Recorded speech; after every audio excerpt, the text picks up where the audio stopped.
हाँ जी, नमस्कार। कैसे हैं सब लोग? चलिए, उम्मीद है सब अच्छे होंगे। चलिए, सबसे पहले हम बताना चाहेंगे आप लोगों को, आज हमारी क्लास होगी आधुनिक भारत की। इससे पहले भी हम काफ़ी क्लासेस में कर चुके हैं। शायद हमने असहयोग आंदोलन, चौरी चौरा कांड भी हो गया था हमारा। असहयोग आंदोलन को स्थगित करना था, लेकिन अभी वहाँ तक नहीं पहुँचे हैं। तो चलिए, बीच में एक दो क्लासें इधर उधर की हुई थी जो स्टैटिक की थी हमारी, वो भी इम्पोर्टेंट थी। ऐसा नहीं है कि ऐसे फर्जी में ही हो गई। तो चलिए, सबसे पहले आज हम जो हमारे नए साथी जुड़ेंगे उनको बताना चाहेंगे कि वो भी इस क्लास को देख सकते हैं। कोई ये नहीं सोचेगा कि भाई बीच से क्लास है कैसे लें। तो शुरुआत से पूरा रिवीजन करेंगे पहले हम लोग जहाँ तक पहुँचेंगे, उसके बाद और क्लास को आज लंबी ले चलेंगे, काफ़ी दूर तक, है ना। तो चलिए, सबसे पहले जो लोग नए जुड़ेंगे तो ध्यान रखेंगे, अभी आगे से अभी हम पूरा थ्योरी नहीं कंप्लीट करेंगे ना। उसमें देखिए रहेगा सब कुछ वही, क्योंकि उसमें पॉइंट बना के हम बोर्ड पे नहीं लिखेंगे हर एक चीज़। तो वो आप अपने हिसाब से भी कर सकते हैं, है ना। ज़रूरी नहीं है कि पूरा वही किया जाए। तो चलिए, सबसे पहले हम आधुनिक भारत में हमने शुरुआत की थी कहाँ से? महात्मा गांधी जी से। कहाँ से? महात्मा गांधी जी से। महात्मा गांधी जी से। आज राइटिंग का कोई महत्व नहीं है भाई, देखिए आज रिवीजन क्लास है ना, तो राइटिंग वाइटिंग का कोई ज़्यादा महत्व नहीं। तो चलिए, सबसे पहले जन्म तो सबको पता है ना। 2 अक्टूबर 1869। 2 अक्टूबर 1869 जन्म होता है। अब सामने है नहीं बच्चे, नहीं तो बताते। तो सामने केवल मोबाइल है तो मोबाइल बताएगा नहीं। आप लोग अपने आप में रिवीजन करते रहिएगा, है ना। पत्नी कस्तूरबा गांधी, याद रखिएगा। पत्नी है कस्तूरबा गांधी जी, है ना। माता का नाम है इनकी पुतलीबाई। माता पुतलीबाई, याद रखिएगा। इतना ज़्यादा ठंड है ना कि मार्कर भी नहीं चल रहा। पिता करमचंद गांधी, याद रखिएगा। पिता करमचंद गांधी जी। पुत्र कितने थे इनके? तो पुत्र 4 थे, 2 लाल 2 दास, याद रखिएगा। पुत्र कितने थे? पुत्र 4 थे इनके, याद रखिएगा आप। 2 लाल 2 दास, याद रखिएगा। हरिलाल, मणिलाल, रामदास, देवदास। रामदास, देवदास, 4 पुत्र हैं, याद रखिएगा। पांचवा पुत्र ये किसको मानते थे? पांचवा पुत्र ये जमुनालाल बजाज को। किसको? जमुनालाल बजाज को। जमुनालाल बजाज भी अपना पांचवा पुत्र मानते थे, याद रखिएगा। इनके राजनैतिक गुरु गोपाल कृष्ण गोखले। गोपाल कृष्ण गोखले, याद रखिएगा, गांधी जी के राजनैतिक गुरु।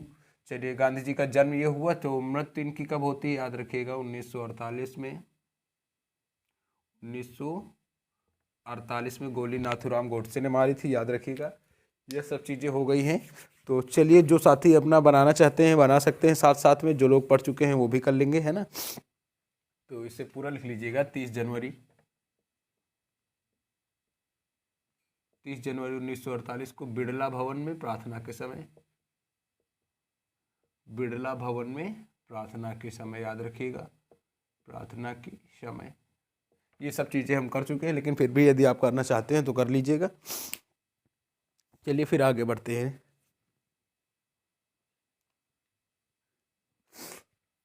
माता जी की मृत्यु इनकी 1891 में कर लीजिएगा। 1891 में पुतलीबाई इनकी माता की मृत्यु हो जाती है, जब ये इंग्लैंड से वापस आते हैं। चलिए, पूरा बोर्ड भरेंगे ना, कुछ भी छोड़ेंगे नहीं। तो चलिए, आप इसको जल्दी से करते रहिएगा, समझते रहिएगा।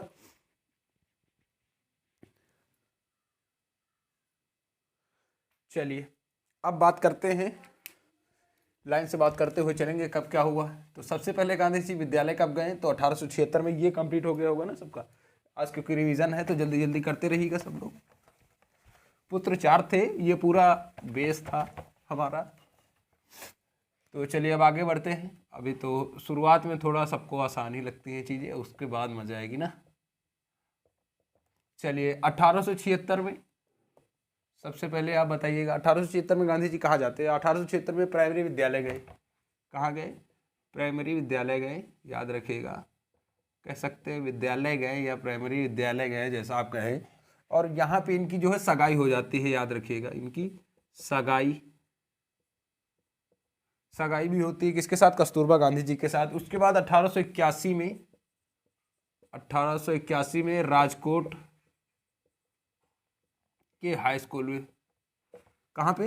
राजकोट में गए, ये हाई स्कूल विद्यालय में, याद रखिएगा, हाई स्कूल गए। उसके बाद एक मिनट रुकिएगा जरा सा,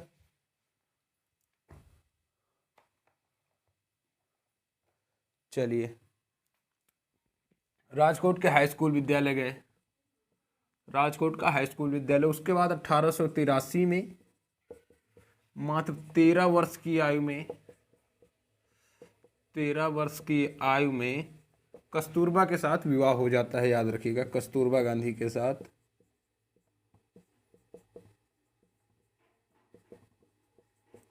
कस्तूरबा गांधी के साथ विवाह। और कस्तूरबा गांधी की यदि मृत्यु पूछी जाती है तो याद रखिएगा पूना पैलेस में। कहाँ पे? पूना पैलेस में। देखिए इसमें भी कुछ समझाने वाला है नहीं, लेकिन फिर भी थोड़ा थोड़ा बता देते हैं। देखिए सबसे पहले हमने बात की गांधी जी की, तो सबसे पहले जन्म इनका 2 अक्टूबर गुजरात के कठियावाड़ा क्षेत्र में होता है, याद रखिएगा आप। और उसके बाद हमने बात की माता का नाम पुतलीबाई, पिता करमचंद गांधी, ये इत्र के व्यापारी थे इनके पिताजी, याद रखिएगा। और उसके बाद हमने बात की 4 पुत्र इनके, ठीक है, 4 पुत्र, 2 लाल 2 दास, और 5वां पुत्र ये जमुनालाल बजाज को मानते थे, ये भी याद रखिएगा, 5वां पुत्र जमुनालाल बजाज को मानते थे। 4 पुत्र लाल और दास से याद रखिएगा, हरिलाल, मणिलाल, रामदास, देवदास, 4 पुत्र थे। उसके बाद मृत्यु गांधी जी की 30 जनवरी 1948 को होती है। नाथूराम गोडसे ने प्रार्थना के समय बिरला भवन में गोली मार दी जाती है। और इनकी माता जी की मृत्यु 1891 में, किसकी? पुतलीबाई की। और उसके बाद अब हम बात करने वाले हैं 1876 में इनके जो जीवन कैसे क्या होता है उसकी बात करने वाले हैं। तो याद रखिएगा 1876 में सर्वप्रथम ये प्राइमरी विद्यालय जाते हैं। आपसे पूछा जाएगा गांधी जी प्राइमरी विद्यालय कब गए, तो 1876 में।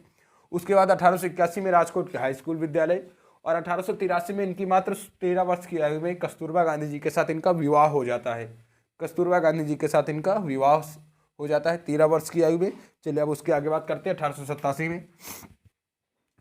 ये क्वेश्चन हमारा 2-3 तरह से बन सकता है ना, कितने साल की उम्र में गांधी जी का विवाह होता है? 13 वर्ष की आयु में। कब होता है? 83 में, 81 में, तो याद रखिएगा। उसके बाद बात करते हैं 1887 में। ये 1887, देखिए ये आज ही क्लास होगी, इसके बाद बार बार ये सब रिपीट नहीं होगा, फिर जहाँ से हम टॉपिक को छोड़ेंगे उसी के आगे लेके बढ़ेंगे ना। तो 1887 में ये भावनगर के श्यामदास कॉलेज जाते हैं, याद रखिएगा, भावनगर के श्यामदास कॉलेज, भावनगर का श्यामदास कॉलेज। जो साथी पहले की क्लासें देखे होंगे उनको अच्छे से वो उनका रिवीजन भी हो रहा होगा ना, वो बैठ के केवल देखेंगे। तो भावनगर के श्यामदास कॉलेज जाते हैं, परंतु एक सत्र बाद कॉलेज छोड़ देते हैं। एक सत्र बाद कॉलेज छोड़ दिया, एक सत्र बाद कॉलेज छोड़ दिया। क्यों छोड़ दिया? कॉलेज क्यों छोड़ दिया? तो आप इसमें ये सोचिएगा ना कि कॉलेज क्यों छोड़ दिया। तो 1888 में इनको ये नहीं पसंद आई, बोले हम डिग्री नहीं लेनी हमें, है ना, इनका पढ़ाई में इसमें मन नहीं लगा भाई। अब ये सोचो कोई बड़ी डिग्री लेनी है हमें क्या, तो ये वकालत की डिग्री है। तो 1888 में इंग्लैंड जाते हैं, याद रखिएगा, है ना। तो ये हो गया हमारा।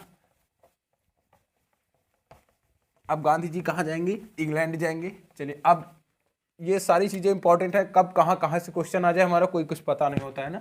तो याद रखिएगा 1888 में कहाँ गए? इंग्लैंड गए, इंग्लैंड गए।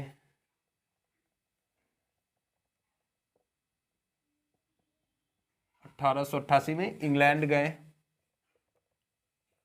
इतना ज़्यादा हाथ ठंडे की लिखते नहीं बनना है, लेकिन चलिए कोशिश करते हैं। 1888 में कहाँ पे? इंग्लैंड जाते हैं। और डिग्री लेके वापस कब आते हैं? तो 1891 में। इंग्लैंड क्यों जाते हैं? तो आप लोग सबको पता है, वकालत की डिग्री होती है, इंग्लैंड जाते हैं, याद रखिएगा। और वापस कब आते हैं? तो 1891 में इंग्लैंड से वापस, इंग्लैंड से वापस 1891। उसके बाद 1891 में इनकी माता जी की मृत्यु हो जाती है, याद रखिएगा, माता की मृत्यु, माता पुतलीबाई की मृत्यु 1893 में। 2 साल ये भारत में, गांधी जी 1891 में वकालत करके आते हैं। इनकी वकालत नहीं चलती है, हमने आपको बताया था। फिर ये राजकोट का जो कोर्ट होता है, वहाँ पे रह के अपने मतलब गुजारे के लिए, खर्चा पानी के लिए ये प्रार्थना पत्र लिखते हैं 2 साल तक, तो याद रखिएगा। उसके बाद 1893 में दक्षिण अफ्रीका में भारतीय मुसलमानों की एक कंपनी होती है, अब्दुल्ला एंड शिपिंग कंपनी, उसका मामला आता है गांधी जी के पास। भाई आते हैं, सब लोग बोलते हैं चलिए गांधी जी अच्छे वकील हैं, देखा जाए इनको, इंग्लैंड से वकालत करके आए हैं। तो भाई गांधी जी को बताया जाता है, तो ये तैयार हो जाते हैं दक्षिण अफ्रीका जाने के लिए। तो 1893 में दक्षिण अफ्रीका गए। दक्षिण अफ्रीका गए, क्यों गए? तो एक कंपनी होती है अब्दुल्ला एंड शिपिंग कंपनी का मामला होता है कहाँ पे? दक्षिण अफ्रीका में। तो गांधी जी 1893 में दक्षिण अफ्रीका गए, परंतु ये दक्षिण अफ्रीका जाते हुए इनके साथ 3 घटनाएं होती हैं। 3 घटनाएं कौन कौन सी होती हैं ये सभी को पता होगा। पहली घटना कौन सी होती है? तो पहली घटना होती है इनको काले गोरे की नीति का शिकार होना पड़ता है। काले गोरे की नीति का शिकार होना पड़ता है, या कह सकते हैं इनको भारतीय होने के लिए इनको इस चीज़ का शिकार होना पड़ता है। तो पहली घटना क्या होती है? काले रंगभेद की नीति का शिकार होते हैं ये। कब? पहली घटना होती है रंगभेद की नीति का शिकार। पहली घटना रंगभेद की नीति का शिकार, रंगभेद की नीति, काले गोरे की नीति जो हमने आपको बताया। और ये इनके पास फर्स्ट सीढ़ी का टिकट होता है। ये ट्रेन का जो होता है ना, ये भाई फर्स्ट सीढ़ी, सेकेंड, थर्ड, उसमें गांधी जी के पास पहली सीढ़ी का टिकट होता है। ये जा रहे होते हैं भाई साहब, तो जो अंग्रेज होते हैं इनको मैरिसबर्ग स्टेशन से उतार देते हैं। तो याद रखिएगा, मैरिसबर्ग स्टेशन से उतार देते हैं, याद रखिएगा इसको। मैरिसबर्ग स्टेशन पर उतार देते हैं।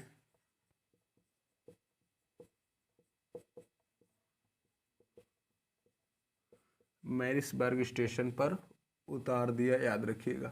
अगर पूछा जाता है गांधी जी जा कहाँ रहे थे, तो डरबन से पिटोरिया जा रहे थे, याद रखिएगा। मैरिसबर्ग स्टेशन पर उतार दिया गया डरबन से पिटोरिया जाते वक्त, डरबन से पिटोरिया जाते वक्त, डरबन से पिटोरिया जाते वक्त। चलिए, उसके बाद हमने बात की थी दूसरी घटना इनके साथ क्या होती है। दूसरी घटना इनके साथ होती है कि ये जब वहाँ कोर्ट पहुँचते हैं, कोर्ट में ही इनको पगड़ी उतरवा दी जाती है। कोर्ट में पगड़ी मामला, कोर्ट में पगड़ी मामला, ये सब बातें डिस्क्राइब हमने अपने क्लास में कर ली हैं, तो जो साथी चाहेंगे वो पीछे जा सकते हैं। और तीसरी घटना होती है इनको होटल से बहिष्कृत कर दिया जाता है। होटल से बहिष्कृत, होटल से बाहर, होटल से बहिष्कृत बाहर कर दिया जाता है। तो उम्मीद करते हैं समझ में आ रहा होगा। होटल से इनको बहिष्कृत कर दिया जाता है, याद रखिएगा।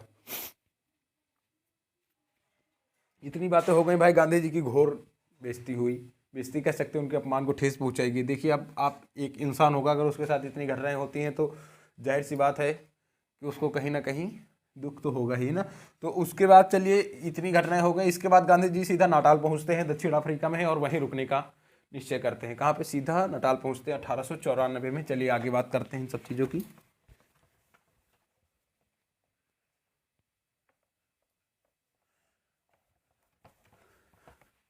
चलिए, इन सब घटनाओं के बाद गांधी जी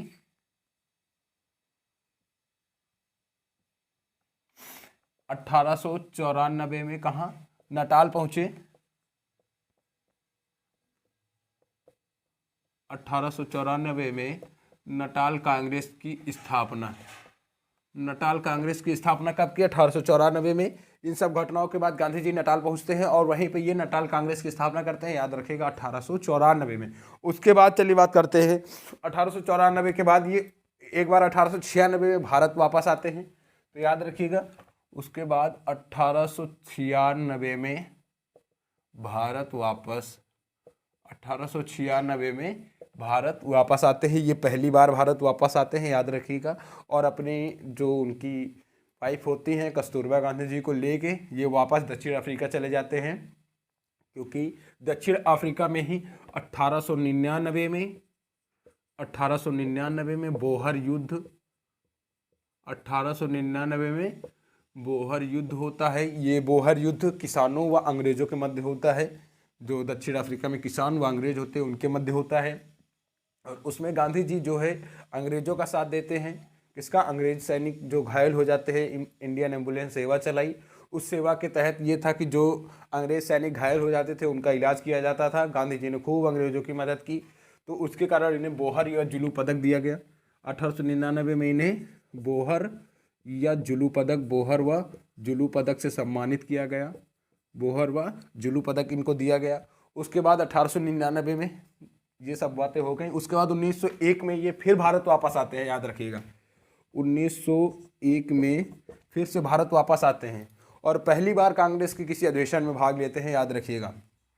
कांग्रेस जब 1901 में ये भारत वापस आते हैं तो सबसे पहले ये कांग्रेस के पहले अधिवेशन में भाग लेते हैं। मतलब पहली बार कांग्रेस के किसी अधिवेशन में गांधी जी ने कब भाग लिया, तो याद रखिएगा 1901 में अधिवेशन होता है कलकत्ता का अधिवेशन। कलकत्ता के अधिवेशन में पहली बार किसी अधिवेशन में भाग लेते हैं कांग्रेस के, याद रखिएगा। तो 1901 ईस्वी में कलकत्ता अधिवेशन, कलकत्ता अधिवेशन में भाग लिया। ये कांग्रेस का कलकत्ता का अधिवेशन होता है, इसमें पहली बार गांधी जी भाग लेते हैं, है ना, तो याद रखिएगा। और उसके बाद 1901 में ही जब ये भारत वापस आते हैं तो अपने विधि कार्यालय की स्थापना भी करते हैं, याद रखिएगा। महाराष्ट्र में अपने विधि कार्यालय की स्थापना की, विधि कार्यालय की स्थापना की। ये पूरी तरह से अभी भारत वापस नहीं आए हैं, याद रखिएगा। ये भारत वापस आए हैं, कांग्रेस के कलकत्ता अधिवेशन में भाग लिया है और अपने विधि कार्यालय की स्थापना भी की है, याद रखिएगा। चलिए उसके बाद बात करते हैं। इतनी बातें हो गई। ये गांधी जी फिर दक्षिण अफ्रीका वापस चले जाते हैं इसके बाद, और 1903-4 के मध्य, 1903-4 के मध्य एक आश्रम की स्थापना करते हैं, हमने बात की थी। तो आश्रम कौन सा होता है? वो फिनिक्स आश्रम होता है, याद रखिएगा। कौन सा आश्रम? फिनिक्स आश्रम, याद रखिएगा। चलिए, फिनिक्स आश्रम की स्थापना 1903 कर लीजिएगा, सॉरी, फिनिक्स आश्रम की स्थापना, फिनिक्स आश्रम, यार इतना छोटा दिखेगा नहीं।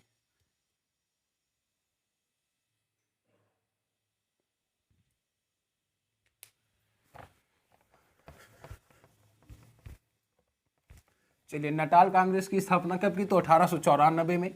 उसके बाद अब हम बात करेंगे, गांधी जी 1901 में भारत आके कलकत्ता अधिवेशन में भाग लेते हैं। और उसके बाद, एक मिनट रुकिएगा जरा सा। चलिए, सबसे पहले 1903 में फिनिक्स आश्रम की स्थापना। किसकी स्थापना? फिनिक्स आश्रम की स्थापना, याद रखिएगा।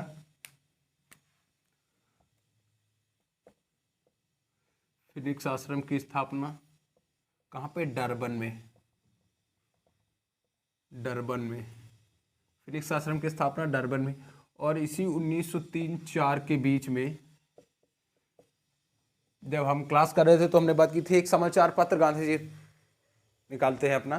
तो कौन सा होता है? इंडियन ओपिनियन साप्ताहिक समाचार पत्र। ये गांधी जी का पहला समाचार पत्र होता है, याद रखिएगा। इंडियन ओपिनियन साप्ताहिक समाचार पत्र।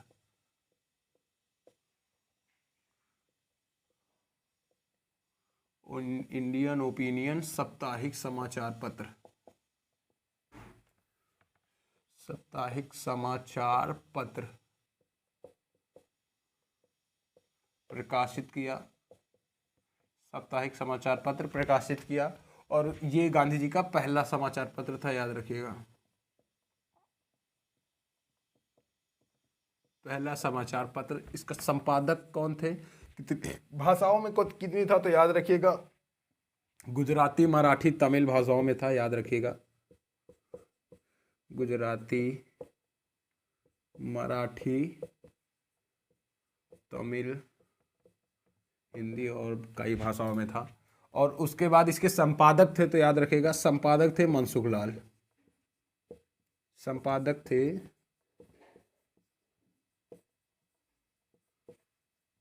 मनसुख लाल, इसका संपादन करते थे, याद रखिएगा। चलिए, एक मिनट रुकिएगा।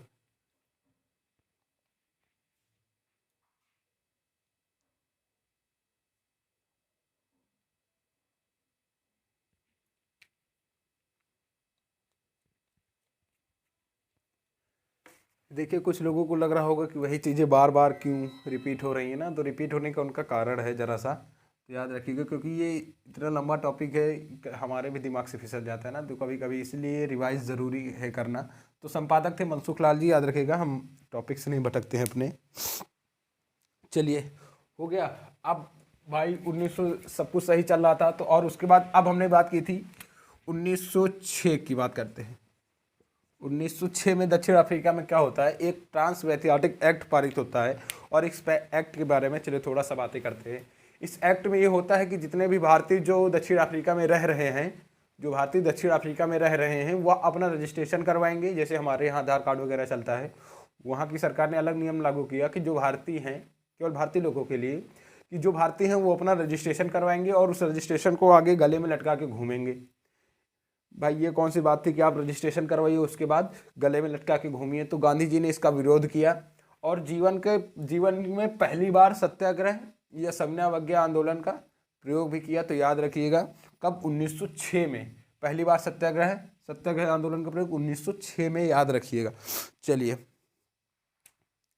ये जीवन का इनके पहला आंदोलन था, समन्वय अवज्ञा आंदोलन और सत्याग्रह। इसका प्रयोग कब किया, तो 1906 में। कहाँ पे, दक्षिण अफ्रीका में, याद रखिएगा। एक्ट कौन होता है, ट्रांसपैथियाटिक एक्ट के खिलाफ या उसके तहत प्रयोग किया, तो याद रखिएगा। चलिए, 1906 में क्या होता है, ट्रांसपैथियाटिक एक्ट पारित होता है।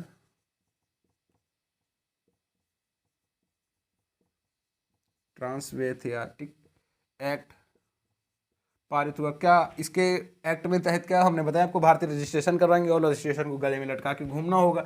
इसका विरोध गांधी जी ने किया, और 1906 में ही पहली बार सविनय अवज्ञा आंदोलन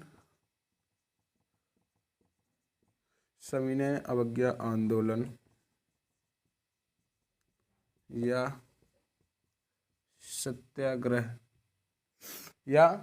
सत्याग्रह का प्रयोग किया। तो याद रखिएगा, सत्याग्रह आंदोलन का प्रयोग किया।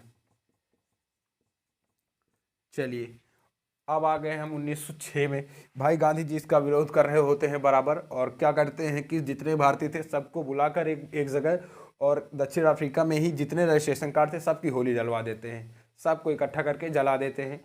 और इसके विरोध में गांधी जी की पहली गिरफ्तारी होती है, याद रखिएगा, वर्कर्स हट जेल 1908 में। कब, वर्कर्स हट जेल 1908 में इनके दक्षिण अफ्रीका में गांधी जी की पहली गिरफ्तारी होती है, याद रखिएगा।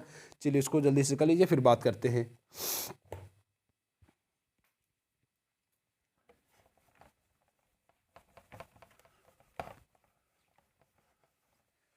चलिए, आंदोलन किया, उसके बाद हमने आपको बताया कि कार्डों की होली जलवाई गई। गांधी जी ने जो रजिस्ट्रेशन कार्ड थे उसके खिलाफ इनको 1908 में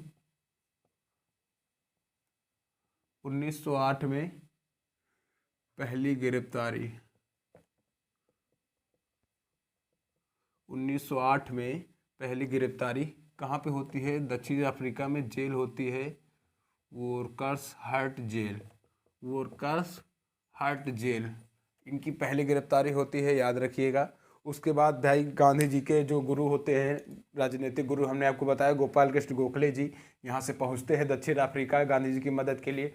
फिर गांधी जी जो अंग्रेज होते हैं वो भी बताते हैं कि चलिए अपना ही आदमी है, काफ़ी मदद की है। पहले हमने आपको बताया जो बोहर युद्ध हुआ था उसमें अंग्रेजों की काफ़ी मदद की थी गांधी जी ने। तो इन सब कारणों की वजह से गांधी जी को छोड़ दिया जाता है 1910 में, याद रखिएगा। कब, 1910 में गांधी जी को छोड़ दिया जाता है, और ये 1910 में ही एक लियो टॉलस्टॉय आश्रम की स्थापना करते हैं, याद रखिएगा। 1910 में ही लियो टॉलस्टॉय आश्रम की स्थापना करते हैं, याद रखिएगा।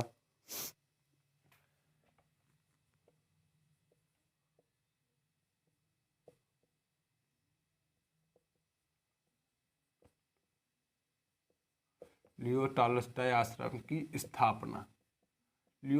आश्रम की स्थापना करते हैं, याद रखिएगा। इसे हम सत्याग्रह की जननी कहते हैं, याद रखिएगा। लियो टॉलस्टॉय आश्रम को हम क्या कहते हैं, सत्याग्रह की जननी।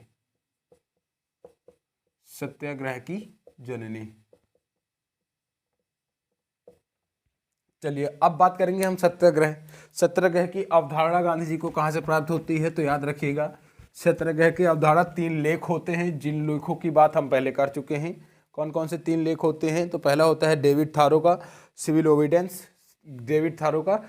ओबिडेंस, और जॉन रस्किन का होता है अनटू दिस लास्ट, और लियो टॉलस्टॉय का होता है किंगडम ऑफ गॉड। याद रखिएगा, इन 3 लेखों से गांधी जी को सत्याग्रह की अवधारणा प्राप्त होती है। सत्याग्रह का मतलब होता है सत्य के लिए आग्रह करना बिना हिंसा किए। याद रखिएगा।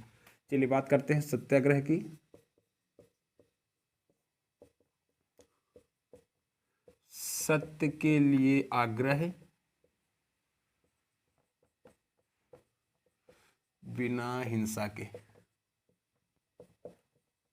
सत्य के लिए आग्रह बिना हिंसा के। पहला याद रखिएगा डेविड थारो का होता है।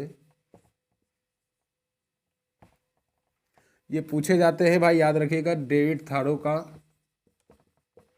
सिविल ओबिडेंस। डेविड थारो का कौन सा लेख होता है? सिविल ओबिडेंस। याद रखिएगा। उसके बाद जॉन रस्किन का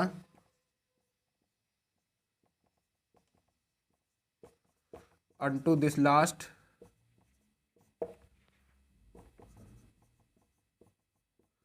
जॉन रस्किन का unto this last.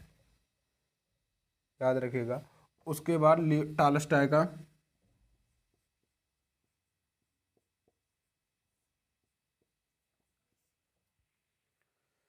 Leo Tolstoy का किंगडम ऑफ गॉड।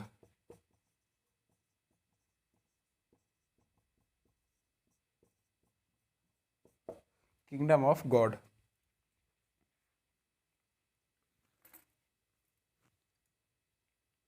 एक मिनट रुकिएगा जरा सा।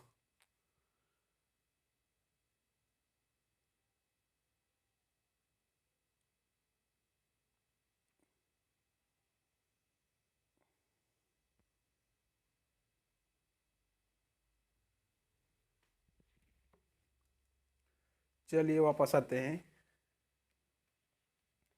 डेविड थारो का कौन सा लेख होता है? तो याद रखिएगा सिविल ओबिडेंस, और जॉन रस्किन का होता है हमारा अनटू दिस लास्ट, और लियो टॉलस्टॉय का किंगडम ऑफ गॉड। चलिए आगे बात करते हैं इन सब की। इन सब गांधी जी ने 1910 में लियो टॉलस्टॉय आश्रम की स्थापना की, और इनको सत्याग्रह की अवधारणा जो प्राप्त हुई, हमने अभी इसके पहले बात की ना कि जो ट्रांसपैथियाटिक एक्ट था उसके खिलाफ इन्होंने सत्याग्रह व जीवन का पहला सविनय अवज्ञा आंदोलन शुरू किया। चलिए अब आगे बात करते हैं 1913 में। 1913 में इन्होंने एक द ग्रेट मार्च निकाला। याद रखिएगा 2000 सत्याग्रहियों के साथ, 2000 सत्याग्रहियों के साथ न्यूलैंड से नटाल तक। कहाँ से कहाँ तक? न्यूलैंड से नटाल तक। बहुत बड़ा ये इनका मार्च था। इसी के बाद जो दक्षिण अफ्रीका का गवर्नर होते हैं और गांधी जी के मध्य समझौता हो जाता है, और ये जो ट्रांसपैथियाटिक एक्ट था ये रद्द कर दिया जाता है, भारतीयों को आज़ादी दे दी जाती है भाई साहब। तो चलिए ये खत्म हुआ। अब गांधी जी को भारत वापस बुलाते हैं पूरी तरीके से। अब गांधी जी भारत आएंगे वापस पूरी तरह से। अभी तक जो हमने बात की वो वापस आए फिर चले गए, याद रखिएगा।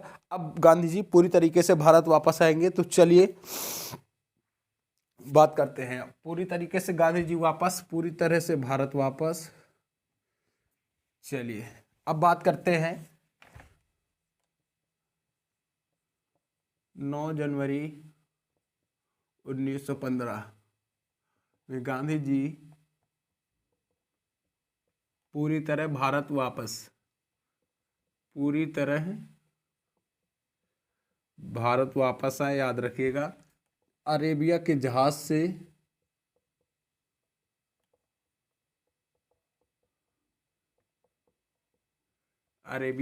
से, और अपोलो बंदरगाह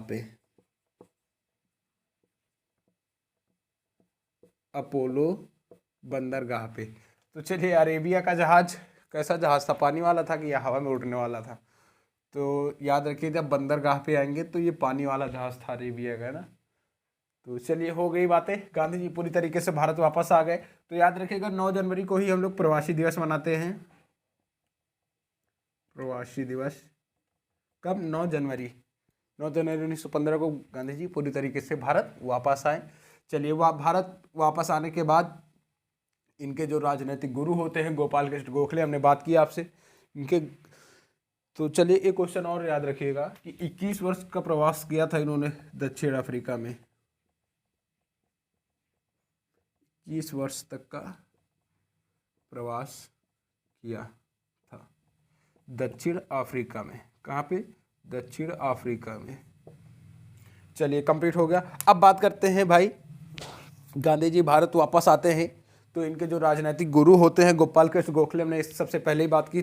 जो इनके राजनीतिक गुरु होते हैं गोपाल कृष्ण गोखले गांधी जी को समझाते हैं कि भाई अभी ये दक्षिण अफ्रीका नहीं है, ये भारत है। यहाँ पे जिस तरह आपने वहाँ आंदोलन वगैरह किए वो यहाँ नहीं चलने वाला है। सबसे पहले आप भारत भ्रमण करिए, देखिए कि कहाँ क्या स्थिति है, कैसे क्या है हमारा भारत में ना। तो गांधी जी को 2 वर्ष तक का भ्रमण करने का आदेश दिया या सलाह दी गोपाल कृष्ण गोखले ने। उसके बाद ये भाई भ्रमण करते रहते हैं। उसके बाद इनकी मुलाकात होती है, सबसे पहले इनके मित्र होते हैं जीवनलाल देसाई जी ने। कौन? जीवनलाल देसाई इनके मित्र होते हैं। और उन्होंने उनसे मुलाकात हुई, उन्होंने पूछा कि गांधी जी कहाँ रह रहे हैं, तो बताया कि भाई वहीं एक कमरा लेके रह रहे हैं, जहाँ जगह मिल जाती है वहीं रहते हैं। तो उन्होंने जीवनलाल देसाई जी ने इन्हें कोचरा बंगला दिया और कोचरा बंगले में फिर गांधी जी रहने लगे भाई। उसके बाद इनकी मुलाकात होती है, इनके मित्र होते हैं एक अम्बालाल साराभाई मित्र होते हैं। अम्बालाल साराभाई भाई पैसे वाले होते हैं काफ़ी ज़्यादा, है ना, उनकी फैक्ट्रियाँ चल रही होती हैं। और उसके बाद जब इनके मित्र होते हैं अम्बालाल साराभाई, उनसे मुलाकात होती है गांधी जी की, तो बताया उन्होंने कोचरा बंगला है भाई, किराए पे लिए हुए हैं, किराए पे मिला है हमको। फिर गांधी जी पहुँचते भाई, वो कुछ ये अम्बालाल साराभाई पहुँचते हैं और जितनी भी साबरमती के किनारे आसपास की ज़मीन होती है वो पूरी खरीद के गांधी जी को दे देते हैं। तो याद रखिएगा। चलिए इसी से भी एक बात करते हैं, जब इन्होंने कोचरा बंगला मिला गांधी जी को, कोचरा बंगला मिला, तो बताइएगा हमें सबसे पहले कोचरा बंगले में इन्होंने किस आश्रम की स्थापना की थी। तो उस आश्रम का नाम था सत्याग्रह आश्रम। कौन सा आश्रम? सत्याग्रह आश्रम, मई 1915 में जिसकी स्थापना करते हैं। और उसके बाद हम बात करेंगे जब इनको अम्बालाल साराभाई ने जो साबरमती के किनारे आसपास की ज़मीन थी, तो गांधी जी ने वहाँ पे साबरमती आश्रम खोला था 1917 में, याद रखिएगा। चलिए आगे बात करते हैं। भारत वापस आ गए हैं और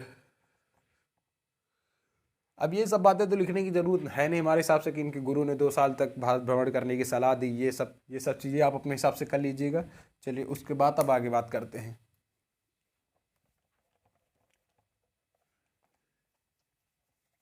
चलिए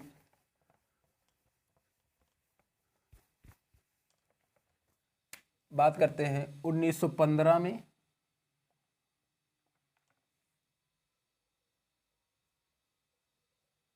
1915 में गांधी जी के मित्र 1915 में गांधी जी के मित्र होते हैं जीवनलाल देसाई।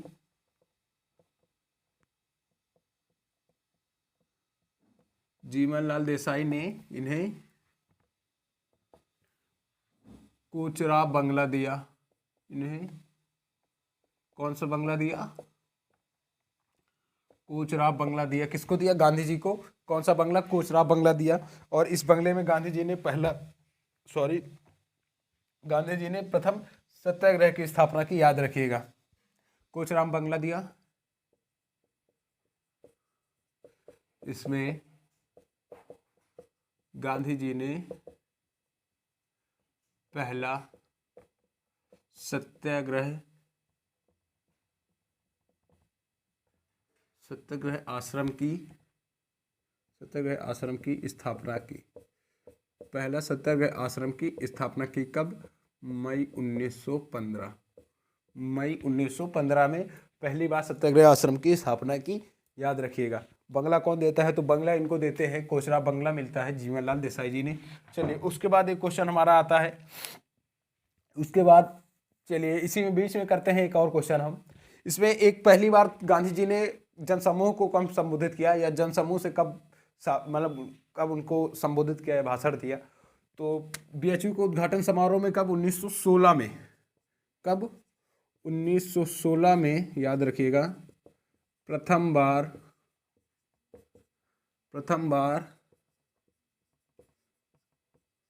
जनसमूह को संबोधित किया। प्रथम बार जनसमूह को संबोधित किया कब? तो बीएचयू के उद्घाटन समारोह में, याद रखिएगा, बीएचयू के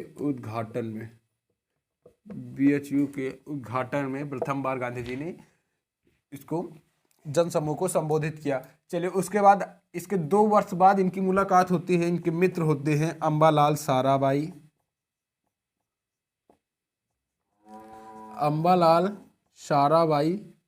से गांधी जी की मुलाकात हुई।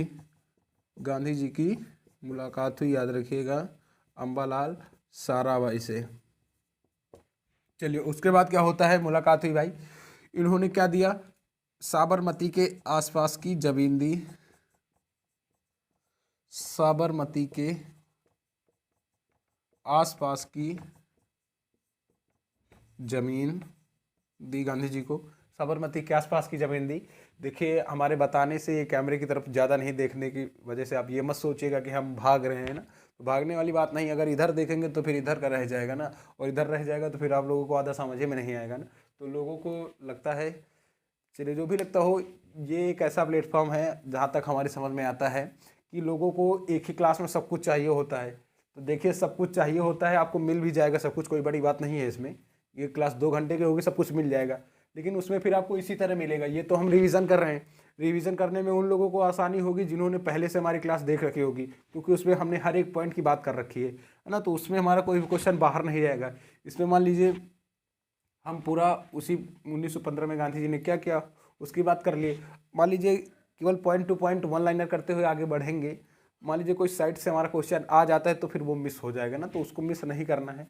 तो इसीलिए थोड़ा टाइम बेशक लग जाए, लेकिन करना पूरा है। तो याद रखिएगा, यदि आपको नहीं पसंद आता है तो कोई बात नहीं, है ना, आप मत करिएगा। ये हम अपने लिए ही कर रहे हैं, क्योंकि फ़ायदा हमारा ही है। सामने वाला अगर चाहता है तो उसका भी है, यदि वो चाहे तब।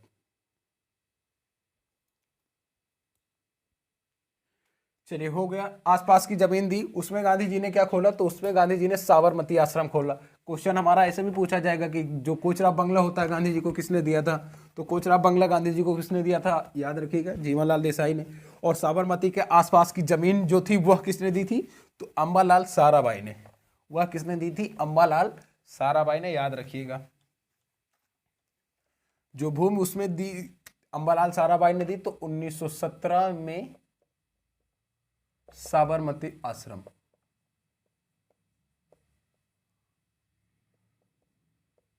साबरमती आश्रम खोला कब? 1917 में, याद रखिएगा। चलिए, उसके बाद अब बात करते हैं भाई गांधी जी। ये 1916 में ही लखनऊ अधिवेशन होता है कांग्रेस का, उसमें सम्मिलित होते हैं। गांधी जी घूम ही रहे थे, तो 1916 में जो कांग्रेस का लखनऊ का अधिवेशन होता है उसमें गांधी जी पहुंचते हैं, और इनकी मुलाकात होती है गांधी जी की राजकुमार शुक्ल से, जो बिहार के किसान नेता होते हैं। बिहार के किसान नेता राजकुमार शुक्ल से इनकी मुलाकात होती है। राजकुमार शुक्ल इनको पूरा बताते हैं गांधी जी को कि कैसे बिहार में किसानों का शोषण किया जा रहा है, 3 कठिया पद्धति है। इन सब चीज़ों के बारे में राजकुमार शुक्ल गांधी जी को बताते हैं। गांधी जी की मुलाकात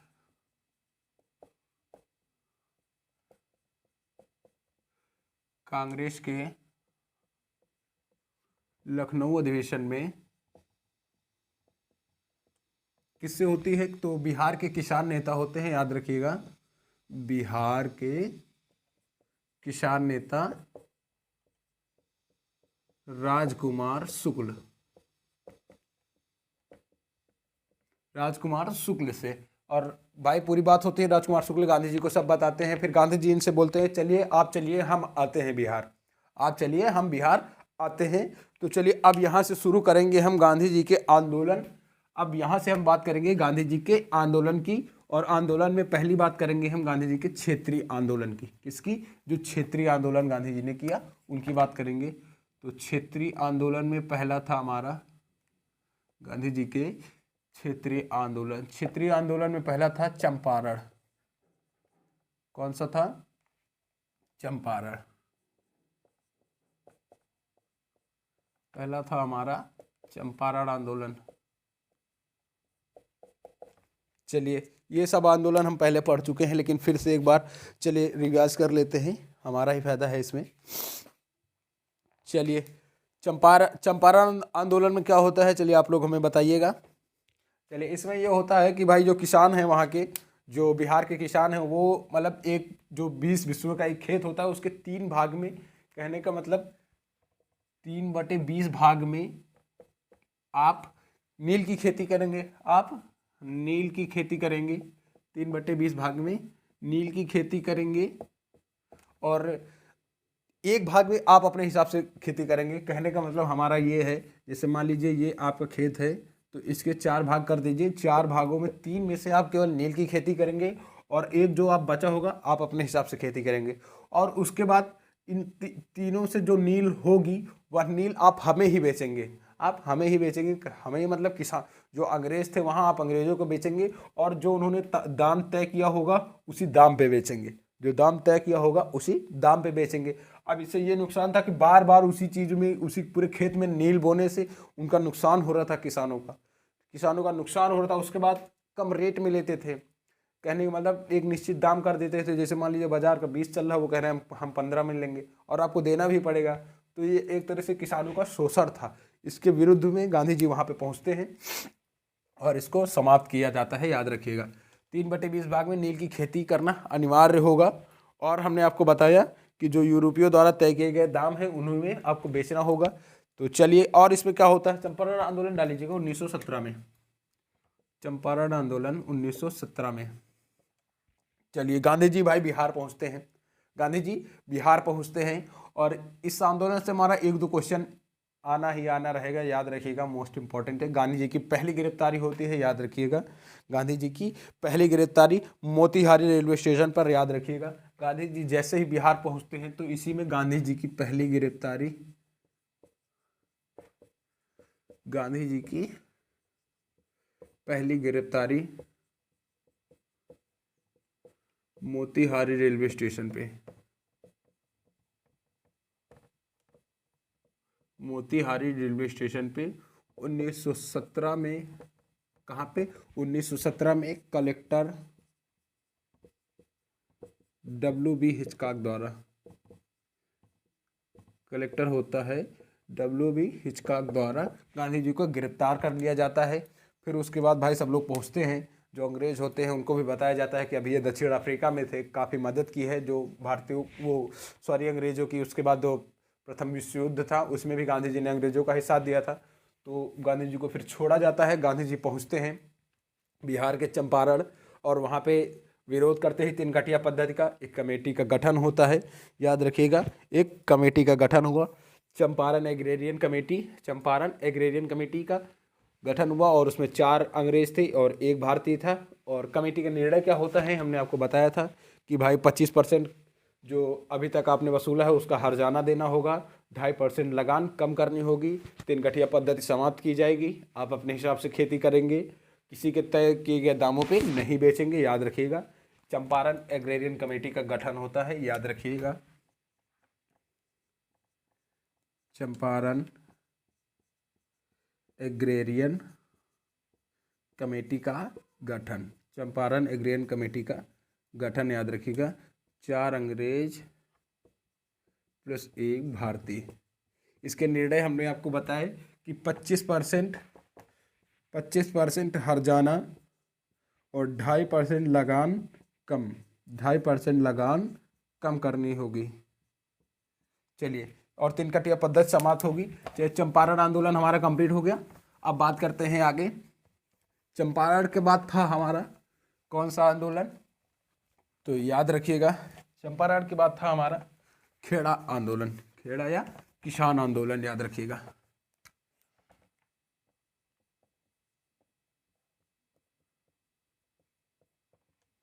चलिए, इसके बाद था हमारा खेड़ा या किसान आंदोलन।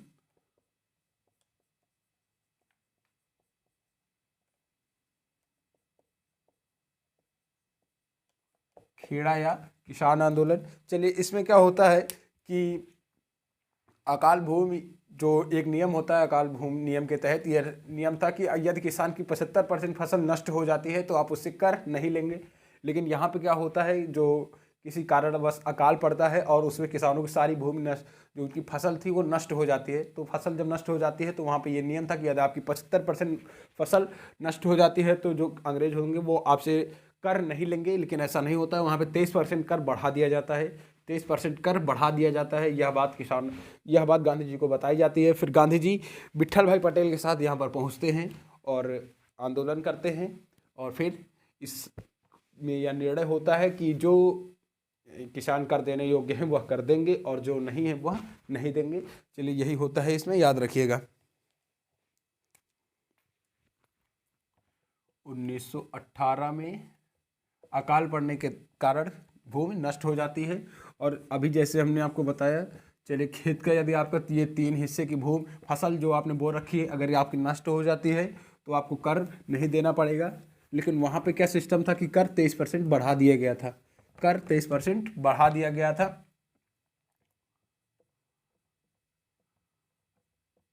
अकाल भूमि नियम के तहत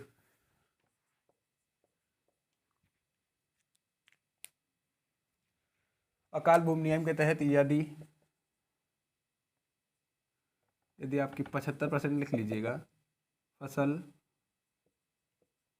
नष्ट होने पर कर नहीं लिया जाएगा, कर नहीं लिया जाएगा। लेकिन क्या होता है, 23% कर बढ़ा दिया जाता है। कितना? 23% कर बढ़ा दिया गया, 23% कर बढ़ा दिया गया। चलिए उसके बाद हमने आपको बताया कि इसमें गांधी जी आते हैं सबसे पहले। चलिए याद रखिएगा भाई, चंपारण आंदोलन के तहत तो हमने काफ़ी चीज़ें छोड़ दी हैं यार, लेकिन चलिए कोई बात नहीं, पीछे लिखी हुई हैं। उसके बाद गांधी जी को महात्मा की उपाधि मिलती है रविन्द्रनाथ टैगोर जी के द्वारा चंपारण आंदोलन में ही। और उसके बाद याद रखिएगा महादेव देसाई गांधी जी के निजी सचिव बनते हैं, गांधी जी के निजी सचिव बनते हैं महादेव देसाई, और महात्मा की उपाधि गांधी जी को मिलती है रविन्द्रनाथ टैगोर जी के द्वारा। उसके बाद इनको महात्मा गांधी कहा जाने लगा। तो महात्मा गांधी, इस क्वेश्चन हमारा ये बनेगा कि गांधी जी को कब महात्मा गांधी कहा जाने लगा किस आंदोलन के बाद? तो चंपारण आंदोलन के बाद। और उस जो भारत के पंडित जवाहरलाल नेहरू जी का इसमें राजनीति में प्रथम आगमन होता है इसी चंपारण आंदोलन के बाद। गोरखनाथ एडवोकेट के घर पर रुके थे गांधी जी चंपारण आंदोलन के तहत। ये सब बातें हमारी मिस हो गई हैं, लेकिन कोई बात नहीं, हमने आपको बता दिया, इम्पोर्टेंट है तो आप समझ लीजिएगा अपने हिसाब से। चलिए चलिए एक क्वेश्चन हमारा और बनेगा। इनका जो चंपारण आंदोलन था इसका विरोध एक लोगों ने किया था, तो एन जी रंगा ने इसका विरोध किया था। ये हम बातें कर चुके हैं। एन जी रंगा ने ये गांधी जी के चंपारण आंदोलन का विरोध किया था, याद रखिएगा। और इसका चंपारण आंदोलन का जो मतलब कहाँ पे लिखित मिलता है तो याद रखिएगा, चंपारण नील सत्याग्रह का उल्लेख दीनबंधु के नील दर्पण में मिलता है, दीनबंधु के नील दर्पण ग्रंथ में मिलता है, याद रखिएगा। चलिए अब बात कर रहे हैं हम खेड़ा आंदोलन की। तो चलिए इसमें सबसे पहले गांधी जी किसके साथ आते हैं तो याद रखिएगा, सबसे पहले गांधी जी भेजते हैं हिंदूलाल याग्निक, वल्लभ भाई पटेल और मोहनलाल पांडे को। सबसे पहले यहाँ पे आते हैं, याद रखिएगा, सबसे पहले आते हैं, सबसे पहले हिंदूलाल याग्निक,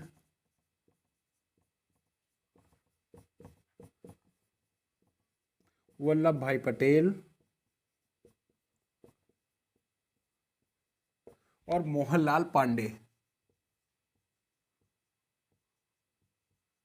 मोहनलाल पांडे। और गांधी जी बाद में गांधी जी किसके साथ आते हैं तो याद रखिएगा, बाद में गांधी जी विट्ठल भाई पटेल के साथ आते हैं, याद रखिएगा। किसके साथ? विट्ठल भाई पटेल के साथ। चलिए, और इसमें हमने आपको बताया कि निर्णय क्या होता है कि जो किसान कर देने योग्य होंगे वह कर देंगे, बाकी नहीं देंगे। तो फिर आप समझ लीजिए फिर कौन कर देगा। चलिए इसके बाद मील मजदूर आंदोलन होता है। कौन सा आंदोलन होता है? मील मजदूर आंदोलन। ये गांधी जी का तीसरा लास्ट आंदोलन है, याद रखिएगा, अहमदाबाद मील मजदूर आंदोलन। मिल मजदूर आंदोलन।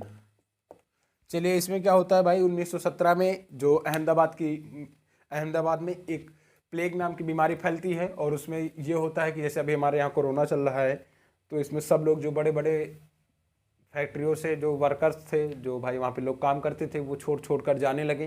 तो मालिकों ने क्या किया कि इन्होंने कहा कि आप वहाँ मत जाइए, घर मत जाइए, हम आपको 50% बोनस देंगे। तो उन्होंने भी सोचा चलिए घर जाके भी मरना है, यहाँ पे भी काम करते करते चलिए कुछ पैसा ही कमाया जाए। तो 50% बोनस देने की बात कही जो मिल के मालिक थे। और उसके बाद जब प्लेग ख़त्म हुआ तो उन्होंने जो 50% बोनस देने की बात कही, इसको मना कर दिया, बोले हम नहीं देंगे। उसके बाद फिर क्या होता है, फिर मजदूर आंदोलन करते हैं तो 20% बोनस देने की बात कहते हैं, लेकिन फिर नहीं बात बनी। उसके बाद गांधी जी को बुलाया जाता है भाई यहाँ पर। गांधी जी जीवन की प्रथम भूख हड़ताल करते हैं, याद रखिएगा। जीवन की प्रथम भूख हड़ताल कब, तो याद रखिएगा इसी अहमदाबाद मिल मजदूर आंदोलन के तहत 19 मार्च 1918 को जीवन की पहली भूख हड़ताल गांधी जी करते हैं। और फिर निर्णय होता है, एक कमेटी बनती है 10 सदस्यीय, और उसमें यह निर्णय होता है कि भाई ना आपकी बात मानी जाएगी ना हमारी बात मानी जाएगी। 35% जो बोनस होगा वो मिल मालिक देने के लिए राजी हो जाते हैं, और यही होता है हमारा मिल मजदूर आंदोलन। याद रखिएगा, अहमदाबाद मिल मजदूर आंदोलन। इसमें तो कुछ बताने जैसा है नहीं, याद रखिएगा। इस चीज़ के इसमें गांधी जी जीवन की पहली भूख हड़ताल करते हैं, याद रखिएगा। जीवन की पहली भूख हड़ताल,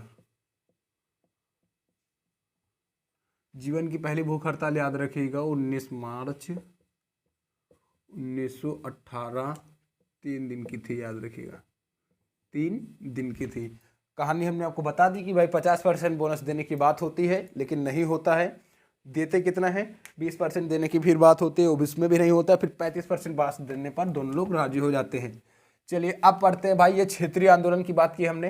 अब बात करते हैं राष्ट्रीय आंदोलन। किसकी, राष्ट्रीय आंदोलन, याद रखिएगा। अब बात करने वाले हैं हम लोग राष्ट्रीय आंदोलन की।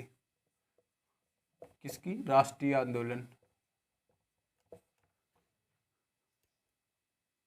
चलिए राष्ट्रीय आंदोलन में पहला है रॉलेट एक्ट।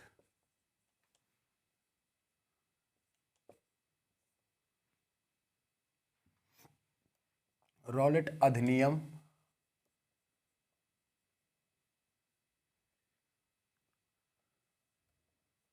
या रॉलेट एक्ट,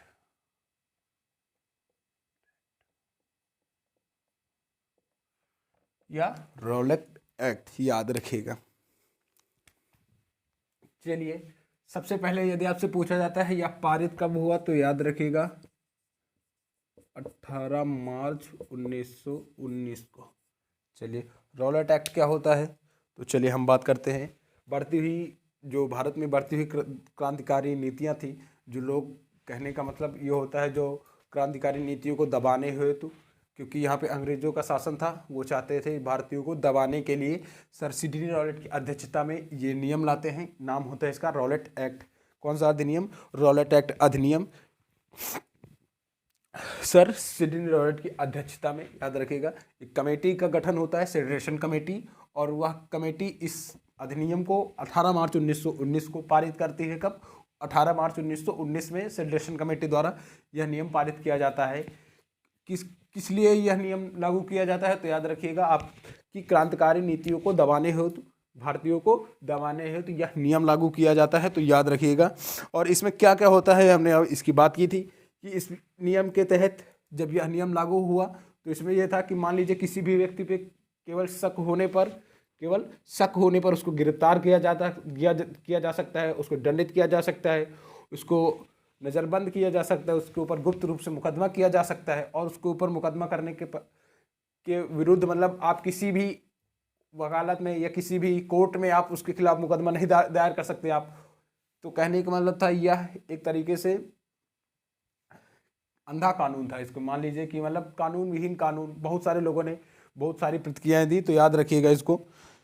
तो चलिए सबसे पहले बात करते हैं इसके विरोध में। याद रखिएगा इसके विरोध में जिन्ना और मदन मोहन मालवीय जी ने केंद्रीय व्यवस्थापिका सभा से इस्तीफा दे दिया था, याद रखिएगा, जिन्ना और इसके विरोध में, याद रखिएगा। चलिए सबसे पहले हमने आपको बताया क्या कि यह नियम क्या था कि मात्र किसी भी व्यक्ति पे संदेह होने पर, मात्र संदेह होने पर उसे गिरफ्तार किया जा सकता है, उसे दंडित किया जा सकता है, नजरबंद रखा जा सकता है, गुप्त रूप से उसके खिलाफ मुकदमा चलाया जा सकता है। और मतलब जब तक उनको मतलब वो नहीं होगा, उसे बंद रखते थे, छोड़ नहीं सकते थे। तो चलिए सबसे पहले इसके विरोध में रॉलेट एक्ट था। हमने आपको क्या बताया कि एक रिटायर्ड न्यायाधीश होते हैं सिडनी रॉलेट, रिटायर्ड न्यायाधीश सिडनी रॉलेट, उनकी जो अध्यक्षता में फेडरेशन कमेटी होती है और उस कमेटी का ही निर्णय होता है, तो याद रखिएगा। चलिए लिख लेते हैं। 18 मार्च 1919 में रिटायर्ड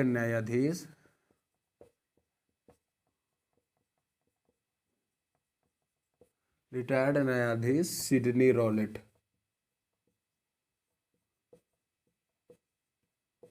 की अध्यक्षता में फेडरेशन कमेटी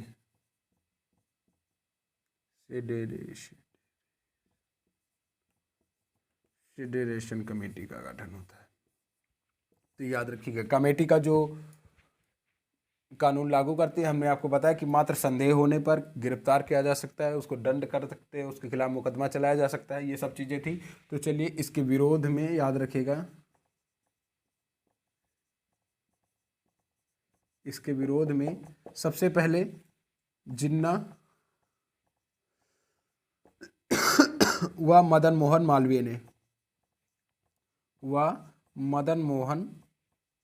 मालवीय ने केंद्रीय व्यवस्थापिका सभा से इस्तीफा दी। याद रखिएगा, केंद्रीय व्यवस्थापिका सभा से इस्तीफा दिया। केंद्रीय व्यवस्थापिका सभा से इस्तीफा किसने किसने दिया? तो जिन्ना व मदन मोहन मालवीय ने इस केंद्रीय व्यवस्थापिका से सभा से इस्तीफा दिया। तो किसके विरुद्ध में? याद रखिएगा, रॉलेट एक्ट के विरुद्ध में। किसके विरुद्ध में? रॉलेट एक्ट के विरुद्ध में। यह पारित कब हुआ? तो 18 मार्च 1919 को। चलिए, यदि आपसे पूछा जाता है गांधी जी की जीवन की प्रथम भूख हड़ताल, तो 19 मार्च 1918 में, और रॉलेट एक्ट 18 मार्च 1919 में। चलिए अब आगे बात करते हैं इसकी। इसको किसने क्या कहा? तो भारतीयों ने इसे क्या कहा? काला कानून। याद रखिएगा, भारतीयों ने व मोहम्मद इकबाल ने इसे काला कानून कहा। और बिना वकील, बिना दलील, बिना अपील किसने कहा? मोतीलाल नेहरू ने इसे क्या कहा? बिना अपील, बिना वकील, बिना दलील के कानून किसने कहा? तो मोतीलाल नेहरू ने। याद रखिएगा। और कानून विहीन कानून जिन्ना ने कहा। तो याद रखिएगा, भारतीयों ने इसे क्या कहा? भारतीयों ने इसे काला कानून कहा। याद रखिएगा, भारतीयों ने क्या कहा? याद रखिएगा, रॉलेट एक्ट को भारतीयों ने क्या कहा? तो रॉलेट एक्ट को भारतीयों ने काला कानून कहा। याद रखिएगा, काला कानून किसने कहा? तो भारतीयों ने। और बिना वकील, बिना अपील, बिना दलील किसने कहा? तो मोतीलाल नेहरू ने। याद रखिएगा, मोतीलाल नेहरू ने बिना वकील,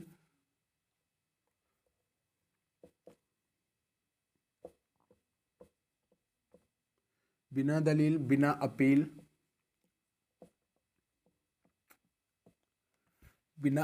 के कानून कहा। चलिए याद रखिएगा, कानून विहीन कानून जिन्ना ने कहा।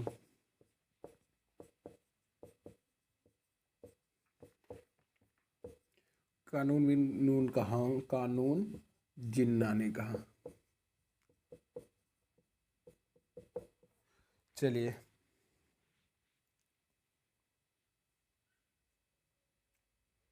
एक मिनट रुकिएगा जरा सा। चलिए, ये चीज़ें तीनों कर लीजिए, इंपॉर्टेंट है।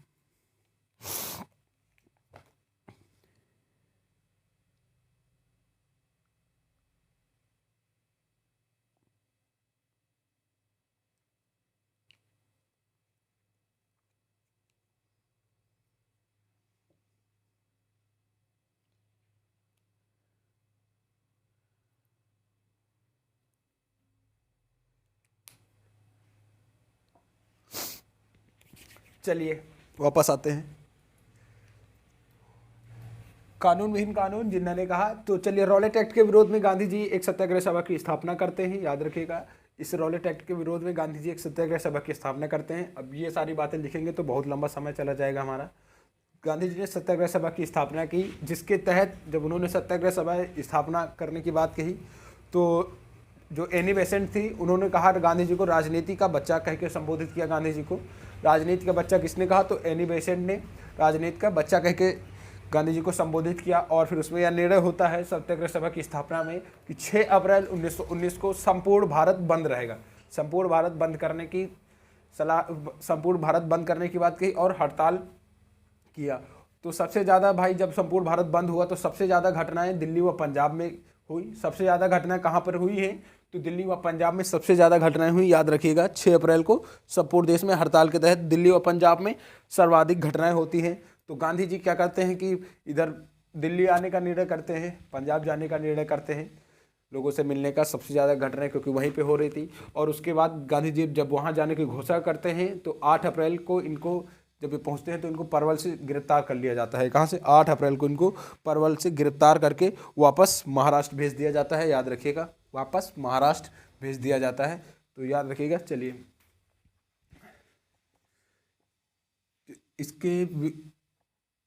चलिए याद रखिएगा, इसके विरोध में गांधी जी ने सत्याग्रह सभा की स्थापना की। गांधी जी ने सत्याग्रह सभा की स्थापना की, सत्याग्रह सभा की स्थापना की, याद रखिएगा। उसके बाद हमने आपको क्या बताया कि राजनीति का बच्चा एनी बेसेंट ने गांधी जी को कहा, ये चीज़ आप याद रखिएगा। उसके बाद 6 अप्रैल को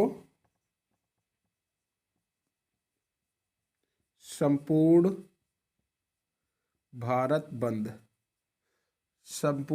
बंद की घोषणा की गई। 6 अप्रैल को संपूर्ण भारत बंद करने की घोषणा की गई। दिल्ली व पंजाब में सबसे ज़्यादा हिंसक घटनाएं हुई, याद रखिएगा। दिल्ली व पंजाब में सबसे ज़्यादा हिंसक घटनाएं हुई और गांधी जी दिल्ली जाने का निर्णय करते हैं, लेकिन इन्हें परवल से गिरफ्तार करके वापस भेज दिया जाता है, याद रखिएगा।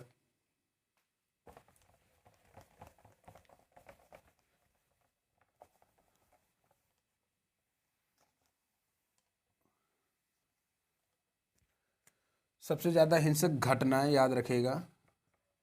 चलिए, गांधी जी दिल्ली या पंजाब कह सकते हैं आप। गांधी जी ने पंजाब जाने का घोषणा की। गांधी जी ने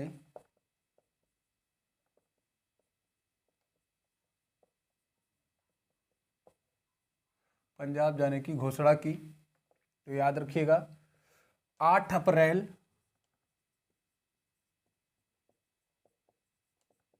1919 को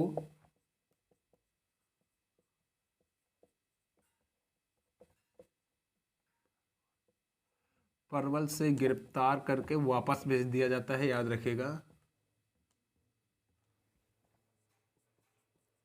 गिरफ्तार करके वापस महाराष्ट्र भेज दिया, वापस महाराष्ट्र भेज दिया।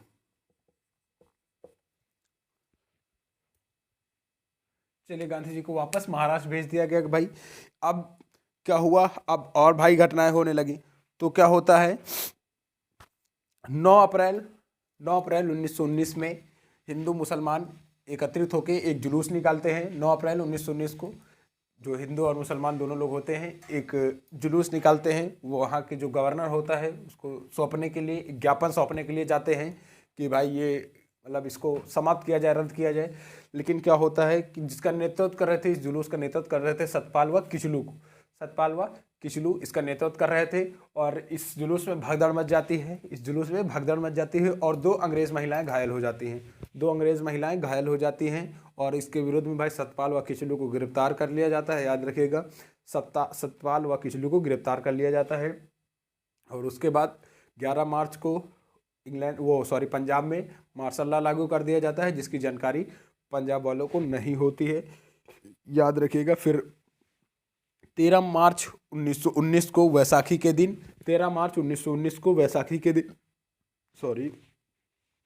13 मार्च 1919 को वैसाखी के दिन क्या होता है कि भाई एक सभा एकत्रित की जाती है।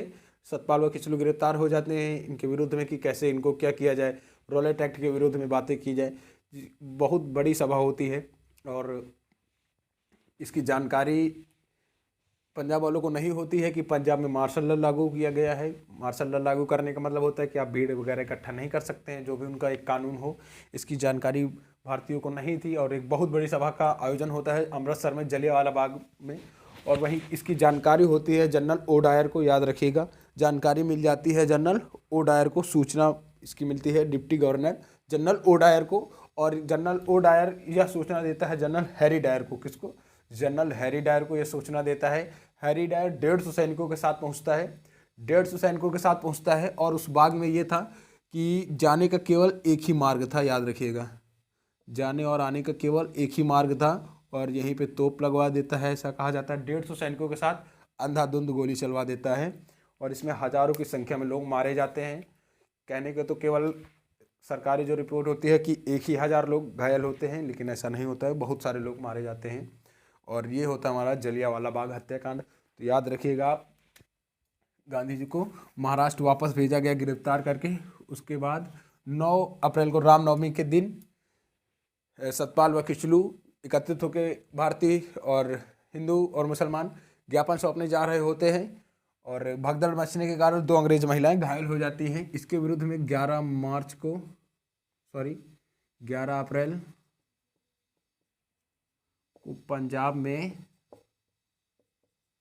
मार्शल लॉ लागू कर दिया जाता है। पंजाब में मार्शल लॉ लागू। चलिए, उसके बाद 13 अप्रैल वैसाखी के दिन एक जनसभा होती है। एक जनसभा का आयोजन होता है, जनसभा होती है, याद रखिएगा, जिसकी सूचना मिलती है, याद रखिएगा, जिसकी सूचना किसको मिलती है, तो याद रखिएगा माइकल ओडायर को। माइकल ओडायर,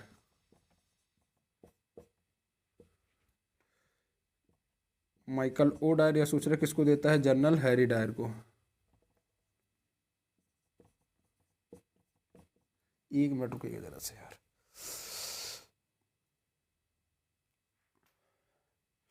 चलिए, माइकल ओडायर यह सूचना किसको दे देता है? जनरल हैरी डायर को। जनरल हैरी डायर को, याद रखिएगा।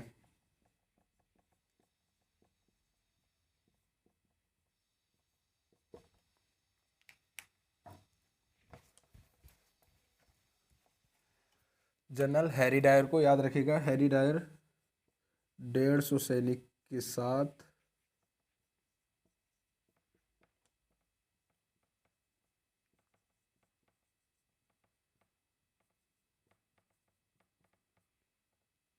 जलियांबाग में पहुंचकर गोली चलवा देता है, याद रखिएगा।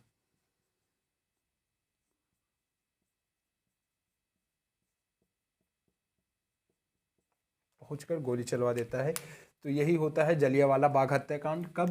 13 अप्रैल 1919 को। जलियांवाला बाग हत्याकांड आपसे पूछा जा सकता है कब हुआ, तो 13 अप्रैल 1919 को। चलिए, जलियांवाला बाग हत्याकांड हो गया। चलिए, इसके विरोध में रविन्द्रनाथ टैगोर जी नाइटहुड की उपाधि त्याग देते हैं। चलिए, याद रखिएगा, बात करते हैं इसके विरोध में क्या क्या हुआ।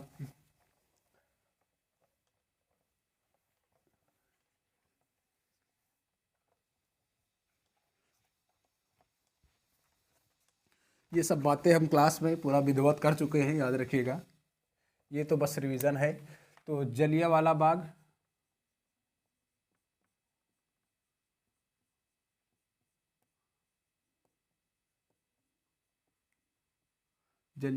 हत्याकांड 13 अप्रैल 1919 को। चलिए, इसके विरुद्ध में सबसे पहले रविन्द्रनाथ टैगोर जी ने नाइटहुड की उपाधि त्याग दी। चलिए, ये सब बातें अब लिखने में बहुत टाइम लग जाएगा, याद रखिएगा।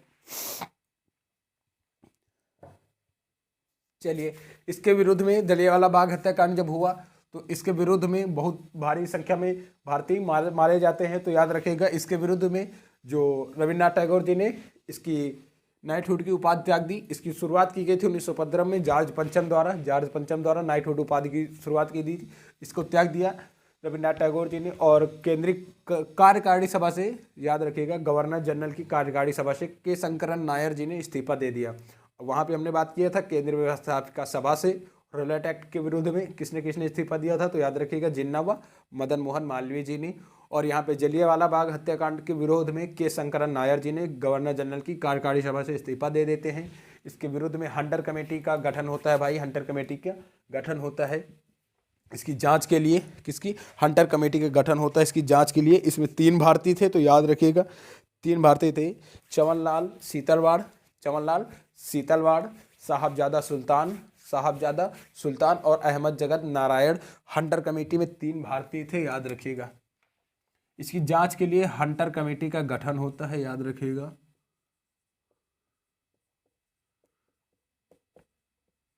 हंटर कमेटी का गठन जांच के लिए। इसमें 3 भारतीय होते हैं, याद रखिएगा। कब 3 भारतीय होते हैं इसमें, याद रखिएगा। ये आपसे पूछा जाता है इस कमेटी का गठन कब हुआ, तो 1 अक्टूबर 1919 को। 1 अक्टूबर 1919 को हंटर कमेटी का गठन। इसमें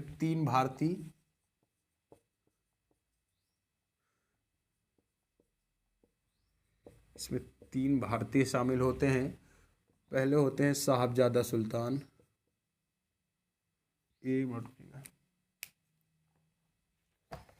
पहले होते हैं चमनलाल सीतलवाड़। ये पूछा जा सकता है, चमनलाल सीतलवाड़, साहबजादा सुल्तान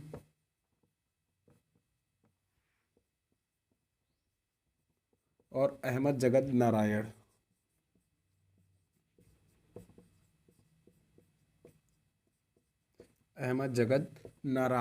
चलिए, इस कमेटी यह निर्णय देती है भाई, यह कमेटी अपना निर्णय देती है कि दोनों डायर जो हैं वो दोषी हैं, और ये एक मानवीय चूक है। दोनों डायर दोषी हैं, उनको कोई सजा ना दी जाए। यह कमेटी का निर्णय होता है भाई साहब, याद रखिएगा, यह कमेटी का निर्णय होता है।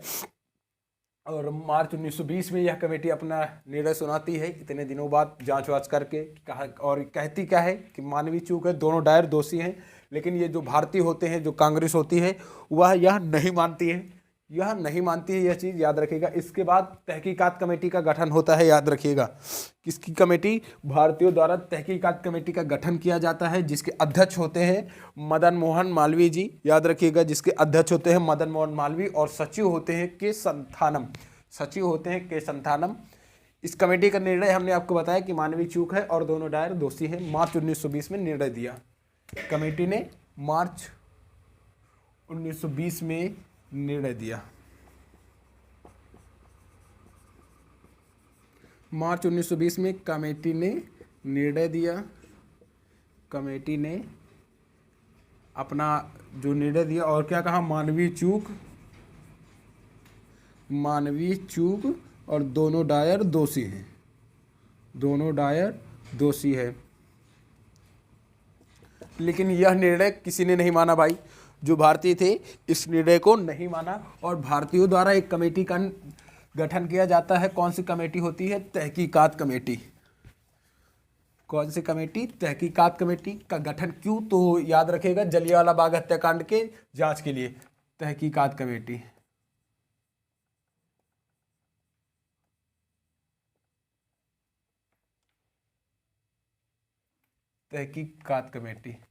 तो याद रखिएगा, इसके अध्यक्ष होते हैं मदन मोहन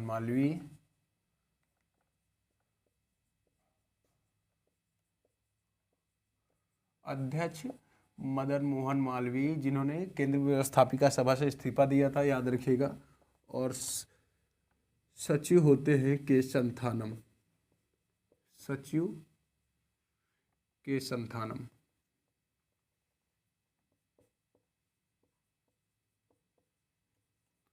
के संथानम, याद रखिएगा। ये तहकीकात कमेटी होती है, याद रखिएगा। और इस कमेटी ने अपनी रिपोर्ट में यह कहती है कि जो मृतक हैं उनको उचित मुआवजा दिया जाए और दोनों डायर दोषी हैं और उनको मृत्युदंड दिया जाए, फांसी की सज़ा दी जाए। याद रखिएगा क्या होता है इस कमेटी का अपनी रिपोर्ट में क्या कहती है कि दोनों डायर दोषी हैं, जो भारतीय मृतक हैं उनको उचित मुआवजा दिया जाए और दोनों डायरों को फांसी की सज़ा सुनाई जाए। यह कमेटी का निर्णय होता है, याद रखिएगा। और उसके बाद जलियांवाला बाग हत्याकांड का आप बदला डाल लीजिएगा। क्या बदला डाल लीजिएगा? बदला लेते कौन है तो याद रखिएगा ऊधम सिंह जी। कौन? ऊधम सिंह जी, याद रखिएगा। ऐसे लोग थे हमारे भारतीय। तो लेकिन जो भाई अब अंग्रेजों का शासन था, उन्होंने कुछ नहीं किया डायरों का, जो दोनों डायर थे। लेकिन बदला लेने के लिए कौन पहुंच जाता है 1933 में? ऊधम सिंह जी। 1933 में ऊधम सिंह जी, ऊधम सिंह जी लंदन पहुँचे। कहाँ पहुँचे? लंदन पहुँचे।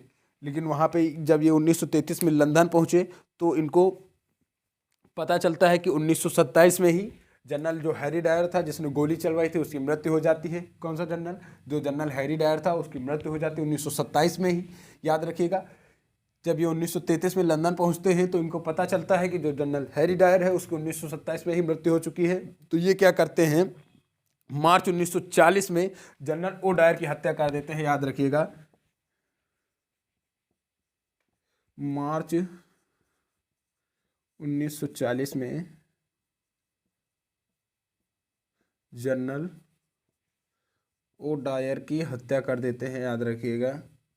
जनरल ओ डायर की हत्या कर देते हैं, जिसके कारण इनको फांसी की सज़ा हो जाती है।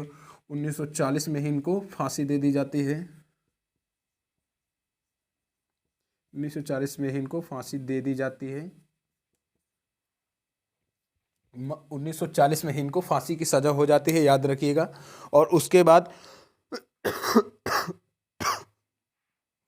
लंदन में ही ये इसकी हत्या कर देते हैं जनरल ओ डायर की, याद रखिएगा। हैरी डायर तो 1927 में ही मर चुका था और उसके बाद इनको फांसी की सज़ा हो जाती है, याद रखिएगा। और उसके बाद हमने आपको बताया था कि 1974 में इनकी जो अस्थियां हैं भारत लाई जाती हैं। कब भारत लाई जाती हैं? 1974 में इनकी अस्थियां भारत वापस लाई जाती हैं। 1974 में इनकी अस्थियां भारत लाई जाती हैं, याद रखिएगा। इनकी अस्थियां भारत लाई जाती हैं, भारत लाई जाती हैं, याद रखिएगा। और उसके बाद हमने यहीं पे एक बात की थी कि 2013 में ब्रिटिश प्रधानमंत्री डेविड कैमरन भारत आते हैं। 2013 में, याद रखिएगा, 2013 में ब्रिटिश प्रधानमंत्री भारत वापस आते हैं और अपनी विजिटर्स बुक में क्या लिखते हैं कि जलियांवाला बाग हत्याकांड ब्रिटिश जो शासनकाल है उसकी एक शर्मनाक घटना है, याद रखिएगा। चलिए, उसके बाद ये हो गया कंप्लीट हमारा जलियांवाला बाग हत्याकांड, याद रखिएगा। इसके बदला ऊधम सिंह जी ने लिया और इसमें जो कमेटी वगैरह का गठन होता है हंटर कमेटी का, और उसके बाद तहकीकात कमेटी का। चलिए, इसके बाद हम पढ़ेंगे खिलाफत आंदोलन। यहीं पर बीच में कौन सा? खिलाफत आंदोलन, याद रखिएगा।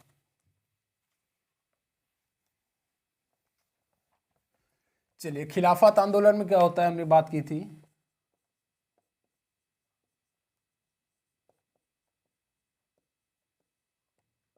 चलिए, खिलाफत आंदोलन क्या होता है हमारा? सबसे पहला तो प्रथम विश्व युद्ध चल रहा होता है भाई। भारतीय जो थे, गांधी जी ने सबको बताया कि आप सबको शामिल कराया कि आप अंग्रेजों का साथ दीजिए। लेकिन क्या होता है, इंग्लैंड वाले जो होते हैं वो तुर्की का जो खलीफा होता है उसके पद, उसके जो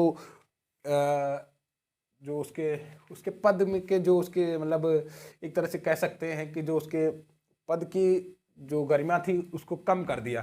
कहने का मतलब उसके अधिकारों में कटौती कर दी, खलीफा के अधिकारों में कटौती कर दी। खलीफा क्या होता है तो याद रखिएगा, सबसे पहले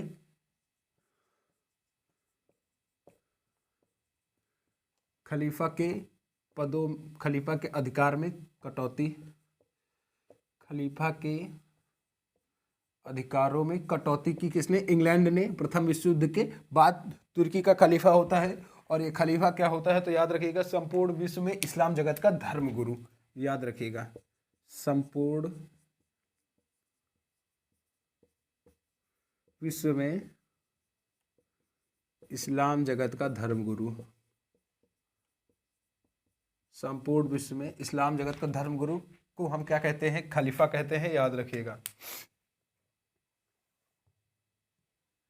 चलिए, जब ऐसा हुआ तो भाई सब जगह के मुस्लिमों ने इसका विरोध कर दिया और जो भारतीय मुसलमानों ने भी इसका विरोध किया। तो याद रखिएगा, भारतीय मुसलमानों ने इसका विरोध किया और इसमें भारतीय मुसलमान भी शामिल हुए भाई। सब भारतीय मुसलमान भी इसमें शामिल हुए। और फिर इसके बाद क्या हुआ? एक खिलाफत आंदोलन भारत में भी शुरू हुआ।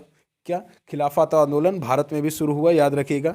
खिलाफत कमेटी का गठन हुआ सितंबर 1919 में और इसका नेतृत्व कर रहे थे दो भाई थे। एक शौकत अली थे, दो भाई थे अली बंधु जिन्हें हम कहते हैं, याद रखिएगा। एक मोहम्मद अली और शौकत अली, जिन्हें हम अली बंधु के नाम से जानते हैं। खिलाफत आंदोलन की शुरुआत इन्होंने ही की थी। भारत में इसका नेतृत्व ये लोग कर रहे थे। कौन? अली बंधु, शौकत अली और मोहम्मद अली, याद रखिएगा। और इसका चलिए अब याद करते हैं, सॉरी। चलिए, खिलाफत कमेटी का गठन होता है। खिलाफत कमेटी का गठन याद रखिएगा सितंबर 1919 में। सितंबर 1919 में भारत में इसका नेतृत्व कर रहे थे। भारत में इसका नेतृत्व अली बंधु। भारत में इसका नेतृत्व अली बंधु, शौकत अली और मोहम्मद अली, याद रखिएगा। शौकत अली और मोहम्मद अली। क्यों ये आंदोलन चला गया था? तो याद रखिएगा, खलीफा के अधिकारों में कटौती करने के विरुद्ध में। तो याद रखिएगा।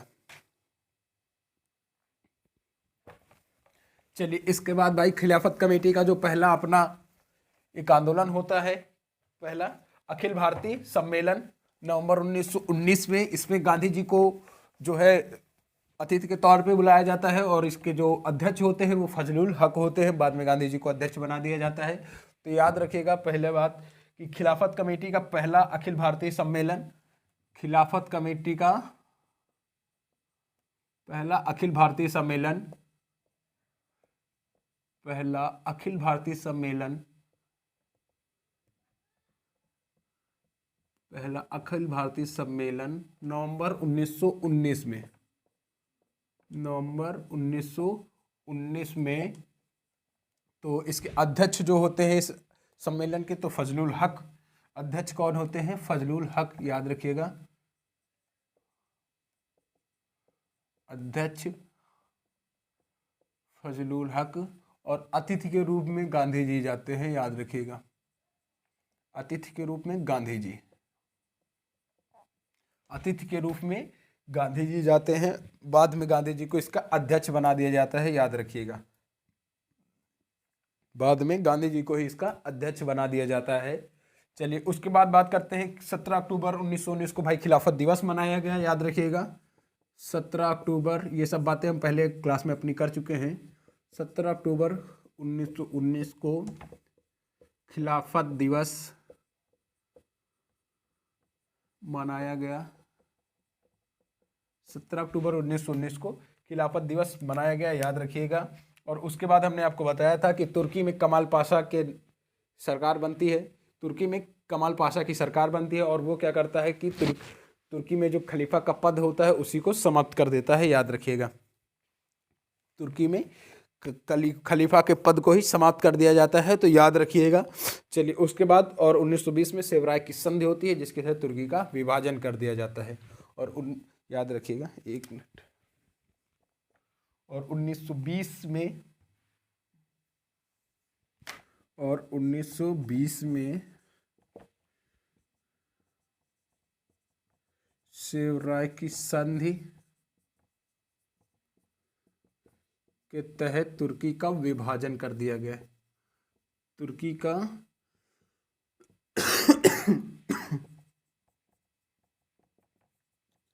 तुर्की का विभाजन कर दिया गया।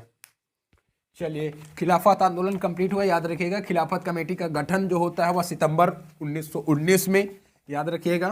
और उसके बाद इसमें इसका पहला अखिल भारतीय सम्मेलन तो याद रखिएगा नवंबर में होता है। कब? नवंबर 1919 में। इसके अध्यक्ष फजलुल हक और गांधी जी को अतिथि के रूप में बुलाया जाता है। चलिए अब बात करते हैं हम असहयोग आंदोलन की। तो चलिए सबसे पहले हमने बात किया कि हंटर कमेटी की जो रिपोर्ट आती है मार्च 1920 में आती है, उसी के विरोध में ये असहयोग आंदोलन गांधी जी के द्वारा चलाया जाता है। तो सबसे पहले हमने आपको बताया कि असहयोग आंदोलन जब चलाया जाता है अगस्त 1920 में। अब बात करते हैं हम असहयोग आंदोलन। असहयोग आंदोलन, धीरे धीरे हम अपने टॉपिक पे आ रहे हैं, जहाँ तक हम पहुँच चुके हैं अगस्त 1920 में। अगस्त 1920 में चलाया जाता है, तो याद रखिएगा। उसके बाद हमने बात की थी यह क्यों चलाया जाता है, तो हंटर कमेटी की जब रिपोर्ट आती है 1920 में, उसके विरोध में गांधी जी इसको चलाने का निर्णय करते हैं। चलिए सबसे पहले गांधी जी इसको शुरू करने से पहले गांधी जी बोहर व जुलू पदक और कैसर हिंद की उपाधि त्याग देते हैं, याद रखिएगा। बोहर व जुलू पदक और कैसर ए हिंद की उपाधि गांधी जी त्याग देते हैं। कैसर ए हिंद की उपाधि इनको प्रथम विश्व युद्ध के समय दी जाती है, कैसर ए हिंद की उपाधि, और बोहर व जुलू पदक, ये तीनों उपाधियों को गांधी जी त्याग देते हैं। और इनके जो 5वें पुत्र होते हैं जमुनालाल बजाज, वो राय बहादुर की उपाधि त्याग देते हैं। यह आंदोलन शुरू होने से पहले, याद रखिएगा। चलिए आंदोलन की शुरुआत होती है अगस्त 1920 में, हंटर कमेटी की रिपोर्ट आने के बाद में। याद रखिएगा गांधी जी तीनों उपाधियां अपनी त्याग देते हैं। राय बहादुर की उपाधि जमुनालाल बजाज जी त्याग देते हैं। चलिए अब बात करते हैं इसकी, जब इसकी मान्यता कब मिलती है असहयोग आंदोलन को, कांग्रेस की मान्यता। तो चलिए सबसे पहले हमने बात किया था इसका प्रस्ताव, असहयोग आंदोलन का प्रस्ताव गांधी जी ने स्वयं लिखा था, याद रखिएगा। इसका प्रस्ताव गांधी जी ने स्वयं लिखा था। सबसे पहले इसका प्रस्ताव कहां पे रखा गया, तो याद रखिएगा 4 सितंबर 1920 में। कहां पे? सबसे पहले 4 सितंबर 1920 में कलकत्ता अधिवेशन में, कांग्रेस के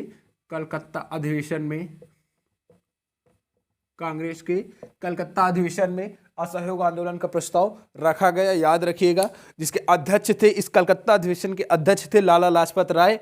और चलिए इसका असहयोग आंदोलन सबसे पहले कलकत्ता अधिवेशन में रखा गया, याद रखिएगा। इसके अध्यक्ष थे, तो याद रखिएगा लाला लाजपत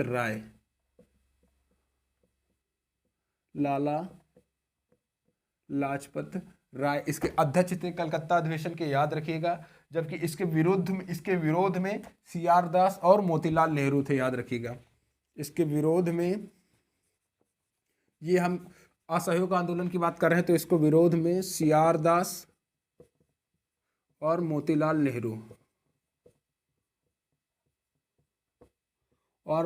नेहरू इसके विरोध में थे, याद रखिएगा। चलिए उसके बाद होता है दिसंबर 1920 में नागपुर अधिवेशन। दिसंबर 1920 में नागपुर अधिवेशन, एक मिनट रुकिएगा जरा सा। इसमें भाई असहयोग आंदोलन को कांग्रेस की मान्यता नहीं मिलती है। उसके बाद होता है दिसंबर 1920 का नागपुर अधिवेशन, याद रखिएगा।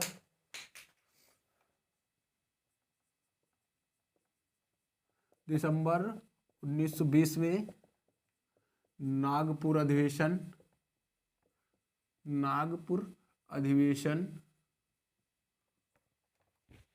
एक मिनट रुकिए जरा सा, इनकी दूसरी लानी पड़ेगी।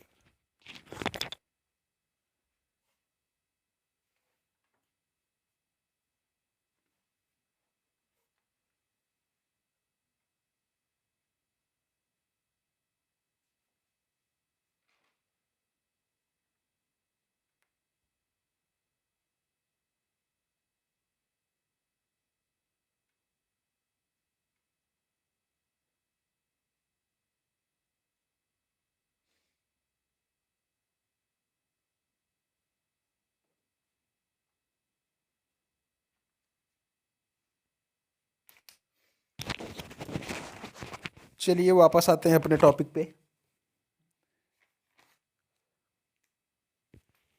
चलिए दिसंबर 1920 में कांग्रेस का नागपुर अधिवेशन, याद रखिएगा। इसमें इसके अध्यक्ष थे विजय राघवाचार्य। इसके अध्यक्ष थे विजय राघवाचार्य।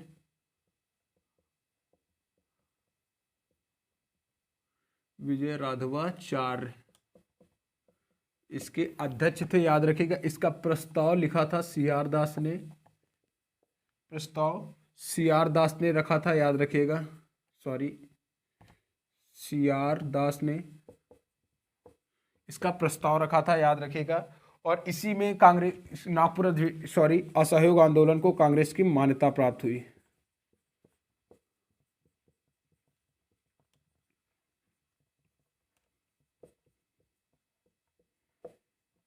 असहयोग आंदोलन को कांग्रेस की मान्यता प्राप्त हुई। चलिए आज की क्लास को यहीं पर समाप्त करेंगे।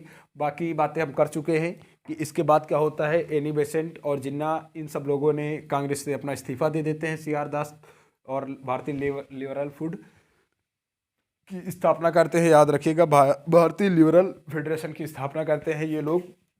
इन सब की बातें आगे करेंगे, बस थोड़ा सा रिवीजन करने के लिए बचा हुआ है। उसके बाद हम अपने टॉपिक पे आ जाएंगे और आगे बढ़ेंगे। हम बात कर चुके थे चौरी चौरा कांड की, और असहयोग आंदोलन को स्थगित कर दिया जाता है, यहाँ तक की बात हमने कर ली थी। तो चलिए आगे की बातें अगली क्लास में करेंगे और आगे से हम अपना टॉपिक और आगे की ओर बढ़ाएंगे। चलिए तब तक के लिए सभी को जय हिंद, जय भारत।